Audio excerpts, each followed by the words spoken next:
Millions of Angolans have voted in polls expected to be the most competitive since the country's first multi-party vote in 1992. But electoral fraud is a concern among voters. The National Electoral Commission says 14.4 million registered voters were expected to participate in the polls across 13,238 polling stations in Angola and in the diaspora. 8 political parties are participating in the elections. Angola's electoral process was marred by tensions between the government and the opposition over the alleged lack of transparency in the electoral process. Angola's president and candidate of the ruling party, João Lourenço, earlier cast his vote with the presidential candidate of Angola's main opposition party, the National Union for the Total Independence of Angola, UNITA, also doing same. Angola's only female presidential candidate, Fobela Malakish, has voted and urged people to go home after voting as opposed to waiting at the polling stations. She is running for president alongside 7 men, which include the incumbent João Lourenço. The 63-year-old lawyer and former journalist is running on the Humanist Party of Angola ticket. Malakish is a former member of the main opposition UNITA party. She also fought with the Armed Forces of the Liberation of Angola group during the Civil War.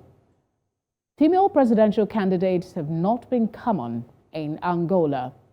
Joining me from South Africa to look at the general elections in Angola is Daniel von Dalen, a senior country risk analyst at Signal Risk. Thank you very much for joining us. How did the vote go today, and how would you rate the performance of the electoral umpire in the conduct of the election? Felicity, thank you so much, and good evening to you and your viewers. From what I've seen and what people are telling me, from the ground, which you've seen on social media and, general media reports, it seems to, as a whole, gone off without a hitch. We are now seeing later, as the day has gone in, that basically there's isolated incidents of, I suppose, polling irregularities where UNITA is saying there were undisclosed state agents intimidating some voters at some polls.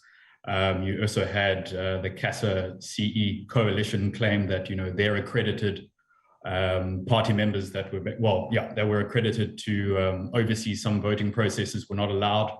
The Electoral Commission has denied this, but I mean overall it seems to have gone out without any issues. In terms of the wider election process, I think a lot of the Electoral Commission's what they've done to some degree is questionable, especially if you take to heart what the opposition has accused them of, which is not unheard of in Angola's electoral history.